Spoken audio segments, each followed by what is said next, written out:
Hello everybody, यह है class 9 science chapter number 2 का पार्ट नंबर 6 और इस पार्ट में हम पढ़ने वाले हैं how can we obtain different gases from air.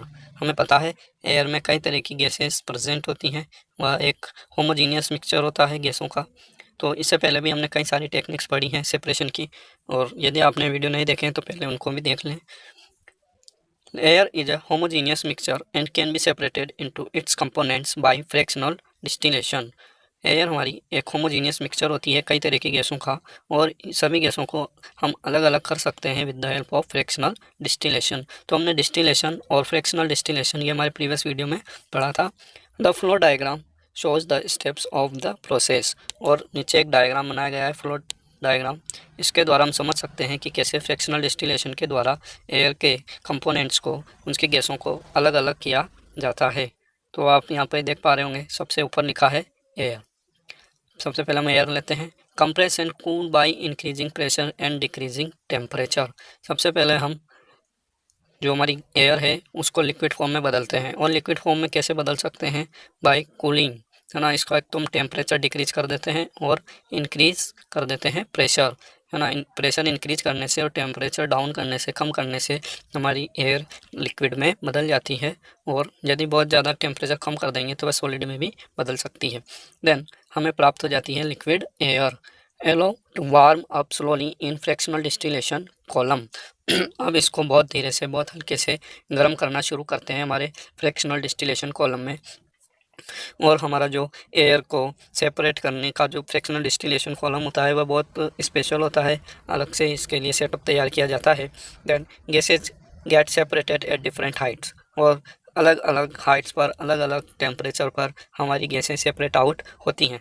देखिए हम समझ सकते हैं यहाँ पर बॉइलिंग पॉइंट दिए गए हैं गैसों के, जैसे कि ऑक्सीजन का -183, आर्गन का -186 और नाइट्रोजन का -196, है ना। तो बॉइलिंग पॉइंट यहाँ पर क्या हो रहा है? ऑक्सीजन का जो है वह सबसे ज़्यादा है और नाइट्रोजन का सबसे कम है ना, क्योंकि -196 is greater than -183 is greater than -196। तो ऑक्सीजन का बॉइलिंग पॉइंट ज़्यादा है और नाइट्रोजन का कम है। और यहाँ पर परसेंटेज भी दे रखी है। ऑक्सीजन हमारी 20.9% होती है, जिसको हम 21% लिख लेते हैं, और आर्गन 0.9%, नाइट्रोजन 78%। ये सब आपको याद है पहले से। Then if you want oxygen gas from air, यदि हमें एयर से ऑक्सीजन गैस को निकालना है, आइसोलेट करना है, we have to separate out all other gases present in the air. हमें और दूसरी सभी गैसों को एयर से निकालना होगा। The air is compressed by increasing the pressure and is then cooled by decreasing the temperature to get liquid air. तो लिक्विड एयर प्राप्त करने के लिए हम क्या करेंगे? एक तो प्रेशर बढ़ाएंगे। प्रेशर बढ़ाने से क्या होता है? इसके मॉलिक्यूल्स जो होते हैं, एटम्स, पार्टिकल्स, वे बिल्कुल पास पास आ जाते हैं, और उनकी जब डेंसिटी बढ़ जाती है तो वे लिक्विड में कन्वर्ट हो जाते हैं। इसके अलावा हम उसका टेम्परेचर भी डाउन करते हैं ताकि पार्टिकल्स की मोबिलिटी, मूवमेंट कम हो जाए। This liquid air is allowed to warm up slowly in a fractional distillation column. अब इस लिक्विड एयर को हम धीरे धीरे गर्म करना शुरू करते हैं फ्रैक्शनल डिस्टिलेशन कॉलम में, where gases get separated at different heights depending upon their boiling points. तो उनके जो बॉइलिंग पॉइंट्स होते हैं उनके आधार पर हमारी गैसें अलग अलग हो जाती हैं।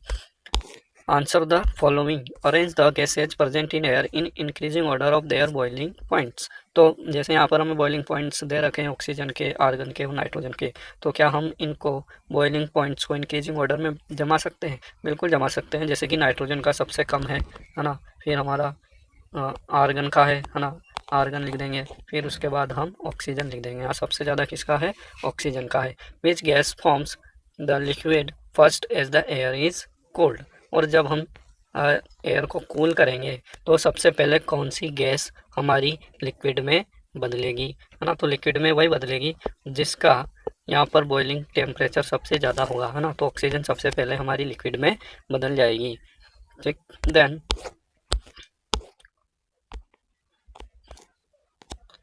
यहाँ पर एक डायग्राम दिया गया है separation of component of air का।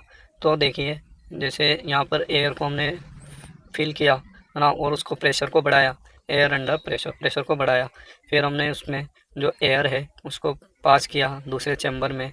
साथ में जो दूसरा चैम्बर है उसमें हमने फ्रीजिंग कोल्ड वाटर, बहुत ठंडा पानी ना, -200 डिग्री सेल्सियस तक हम इसमें टेम्परेचर को मेंटेन करना होता है, इसलिए बहुत कोल्ड वाटर हमें इसमें डालना होता है जो इन गैसों को लिक्विड में बदल देता है। तो हम देख सकते हैं यहाँ पर हमारी गैसें लिक्विड फॉर्म में आ जाती हैं।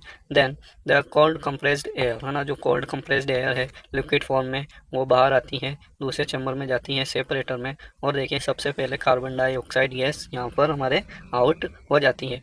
उसके बाद हमारी लिक्विड एयर दूसरे एक्सपेंशन जेट से होकर गुजरती है, और यहाँ पर जैसे जैसे तापमान बढ़ता है धीरे धीरे हर गैस अपने बॉइलिंग टेम्परेचर के अकॉर्डिंग आउट होती जाती है या सेपरेट होती जाती है ना। ये हमारा फ्रैक्शनल डिस्टिलेशन कॉलम है, इसमें पहले नाइट्रोजन आउट हुआ, है ना, देन आर्गन आउट हुआ, और हमारे पास लास्ट में बच जाती है लिक्विड ऑक्सीजन।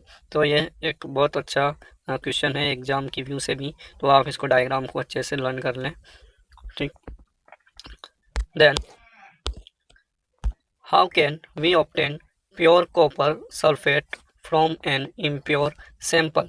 यदि हमारे पास कोई इम्प्योर सैंपल है ना, अशुद्ध सैंपल है, उसमें यदि कॉपर सल्फेट मिला हुआ है तो हम उससे प्योर कॉपर सल्फेट को कैसे प्राप्त कर सकते हैं। सो हम एक्टिविटी 2.9 पढ़ते हैं। Take some approximately 5 gram impure sample of copper sulphate in a china dish, है ना। तो हमें 5 ग्राम का वह सैंपल लेना है, 5 ग्राम के लगभग। Dissolve it in minimum amount of water, और हम इसको थोड़े से पानी में, बहुत कम पानी में इसको डिजोल्व कर देते हैं, घोल देते हैं। फिल्टर द इम्प्योरिटीज आउट, अब हम इसका फिल्ट्रेशन कर देते हैं।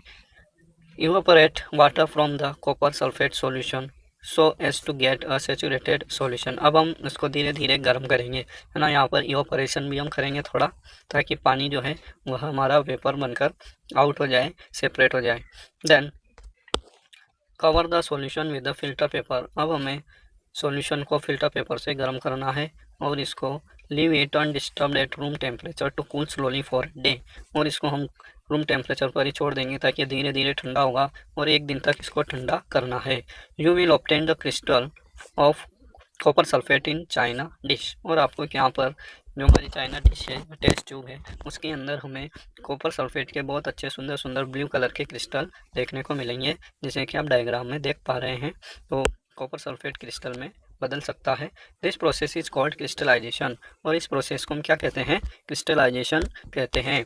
Now answer, what do you observe in the China dish, आप चाइना डिश में क्या ऑब्जर्व करते हो। तो हम चाइना डिश में कॉपर सल्फेट के क्रिस्टल्स को ऑब्जर्व करते हैं। Do the crystals look alike, क्या सभी क्रिस्टल एक जैसे दिखाई देते हैं। How will you separate the crystals from the liquids in the China dish, तो आप इन क्रिस्टल्स को चाइना डिश से कैसे अलग करोगे, जो उसमें लिक्विड भी है यदि कुछ, तो उससे कैसे अलग करोगे। The crystallization method is use to purify solid, हमारा जो क्रिस्टलाइजेशन मेथड होता है यह सॉलिड को, ठोस वस्तुओं को प्योरीफाई करने का तरीका है ना, और ऐसे सॉलिड जो क्रिस्टल में बदल सकते हैं।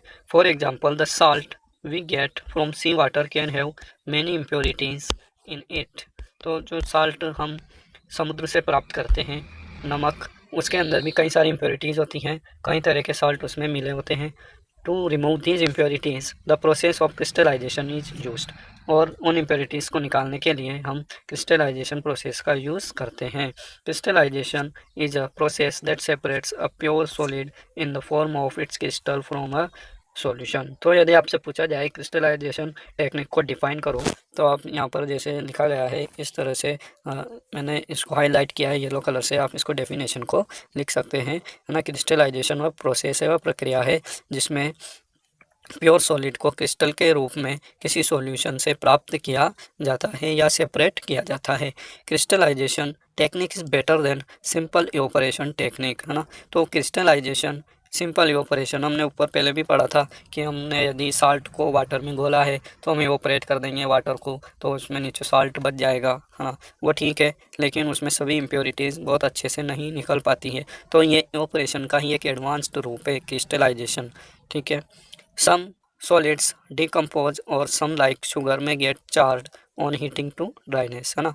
इवोपरेशन से अच्छा क्रिस्टलाइजेशन है ना। ये कैसे इससे बेटर है, तो ये इसलिए बेटर है क्योंकि यदि हम इवोपरेशन करते हैं तो कुछ सॉलिड या इम्प्योरिटीज़ जो होती हैं वह क्या हो जाती हैं, डिकम्पोज हो सकती हैं, है ना। डिकम्पोज होना यानी टूट जाना, अपघटित हो जाना, लाइक शुगर, यदि शुगर है, शुगर भी हमारा अच्छा क्रिस्टल इसका बनता है। और आपने यदि कभी शुगर का जो घोल होता है चीनी का, उससे शुगर का बूरा बनाते हुए, बुरादा बनाते हुए कभी देखा है तो आपने देखा होगा वे क्रिस्टलाइजेशन प्रोसेस को फॉलो करते हैं। तो यदि हम शुगर को यदि हमें घोल बनाकर उसकी चाशनी बनाकर उससे वापस बुरादा प्राप्त करना है तो हम उसको इवोपरेट नहीं कर सकते ना, कि जब तक गर्म करते रहो जब तक पूरा पानी एकदम से भाप बनकर, वाष्प बनकर उड़ ना जाए। तो ऐसा पॉसिबल नहीं है, क्योंकि शुगर वहाँ पर क्या होगी, जल जाएगी। यदि हम ज़्यादा उसको इवोपरेट कर देंगे पानी को पूरी तरह से, तो क्या होगा, शुगर हमारी जल जाएगी, में गेट चार्ड, है ना, वो चार्ड हो जाएगी, काली पड़ जाएगी, जल जाएगी। ऑन हीटिंग टू ड्राइनेस, यदि हम उसको बिल्कुल सूखने तक गर्म करते हैं तो वह काली या लाल पड़ जाती है। Some impurities may remain dissolved in the solution even after fertilization, कुछ इम्प्योरिटीज़ सॉल्यूशन में बनी रहती हैं फिल्ट्रेशन के बाद भी, है ना। कुछ सोल्यूबल इम्प्योरिटीज़ होती हैं, घुलनशील होती हैं, तो वे सॉल्यूशन में बनी रहती है फिल्ट्रेशन के बाद भी। On evaporation this contaminate the solid, और हम यदि सीधा इवोपरेशन करते हैं, उसके ड्राई होने तक गर्म करते हैं, तो वे इम्प्योरिटीज़ हमारे सॉलिड को, या हम जिस पदार्थ को प्योर फॉर्म में प्राप्त करना चाहते हैं उसको कंटामिनेट कर सकती है ना। देन एप्लीकेशंस, क्रिस्टलाइजेशन की क्या क्या एप्लीकेशंस हैं। Purification of salt that we get from sea water, हम जो साल्ट सी वाटर से प्राप्त करते हैं उसका प्योरीफिकेशन इस विधि के द्वारा किया जाता है। तो ये भी हमारा एक इम्पॉर्टेंट टर्म है, एप्लीकेशंस ऑफ क्रिस्टलाइजेशन, तो आप इनको भी नोट करें। Separation of crystal of alum, फिटकरी, यहाँ पर एलम, एलम क्या होता है, हमारी फिटकरी होती है। फिटकरी कई चीज़ों में और इंडस्ट्रीज में यूज होती हैं। तो एलम को, फिटकरी को हम इम्प्योर सैंपल से अलग करने के लिए भी क्रिस्टलाइजेशन का यूज करते हैं। और इसके अलावा बहुत से ऐसे पदार्थ होते हैं, सॉलिड सब्सटेंस होते हैं जिनके क्रिस्टल बन सकते हैं, वह क्रिस्टलाइजेशन प्रोसेस के द्वारा ही प्योर किए जाते हैं। Thus by choosing one of the above method according to the nature of the components of a mixture we get a pure substance. तो हमने यहाँ पर कई तरीके के मेथड्स पढ़े हैं सेपरेशन के। तो जिस तरह के हमारे पास कंपोनेंट है मिक्सचर में, है ना, पहले हम क्या देखते हैं, मिक्सचर में जो कंपोनेंट्स हैं, अशुद्धियाँ हैं, उनके नेचर को देखते हैं। क्या वे वोलेटाइल हैं, सब्लिमेबल हैं, या वे वाष्पशील हैं या नहीं है ना, वो किस फॉर्म में है, सॉलिड में, लिक्विड में, गैस है, क्या उनकी साइज़ बड़ी है या छोटी है, वह सोल्यूबल है या नहीं है। इस तरह से हम उनको अलग अलग करते हैं। With advancement in the technology, many more methods of separation techniques have been devised। तो अभी जो टेक्नोलॉजी में एडवांसमेंट हो रहा है बहुत ज़्यादा, उसकी वजह से हमारे पास सेपरेशन की और भी कई नई तरह तरह की टेक्निक्स अवेलेबल हैं। In cities drinking water is supplied from water works, city में, शहरों में और वाटर सप्लाई करने के लिए वहाँ पर वाटर वर्क्स होते हैं। A flow diagram of a typical water works is shown in figure. तो ये वाटर वर्क्स क्या करते हैं, किसी सोर्स से, वाटर बॉडी से वाटर को कलेक्ट करते हैं और उसको पूरी सिटी में सप्लाई करते हैं। लेकिन उससे पहले वह उसको फिल्टर भी करते हैं, साफ़ भी करते हैं, क्योंकि शहरों में जो वाटर बॉडीज़ होती हैं वो बहुत ज़्यादा गंदे होते हैं। From this figure write down the processes involve to get the supply of drinking water to your home from the water works and discuss in your class। तो इस फिगर में यहाँ पर कुछ प्रोसेस दिए गए हैं जो कई तरह के प्रोसेस की कॉम्बिनेशन है, जिससे कि वाटर वर्क्स में वाटर को प्यूरिफाई किया जाता है। और हम, यदि ये बड़े स्तर पर होता है, बड़े बड़े शहरों में, हम इसे वेस्ट वाटर ट्रीटमेंट प्लांट भी कहते हैं, जहाँ पर जो बिल्कुल सीवेज का पानी होता है, गंदे नाले का पानी जिसमें मल मूत्र भी होते हैं ना, उस पानी को भी फिल्टर कर दिया जाता है। तो हम उसे बोलते हैं waste water treatment plant, WWTP। लेकिन यहाँ पर एक सिंपल हमें प्लांट दिखाया गया है जिसमें हम वाटर को सिंपल तरीके से कैसे फ़िल्टर करते हैं उसके बारे में देख लेते हैं।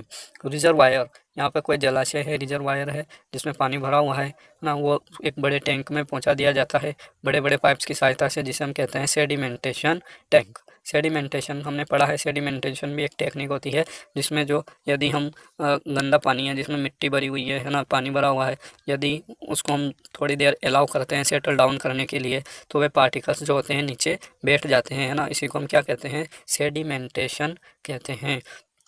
तो जब बड़े बड़े पार्टिकल्स और इम्प्योरिटीज़ नीचे बैठ जाती है, कंकड़ पत्थर वगैरह इसमें नीचे बैठ जाती है, उसके बाद हम इसको दूसरे टैंक में भेजते हैं जिसे कहते हैं loading tank, to sediment the suspended impurities. और जो कुछ सस्पेंडेड इम्प्योरिटीज़ अभी भी बच जाती हैं उनको दोबारा सस्पेंड करने के लिए वापस हम उसको लोडिंग टैंक में भेजते हैं।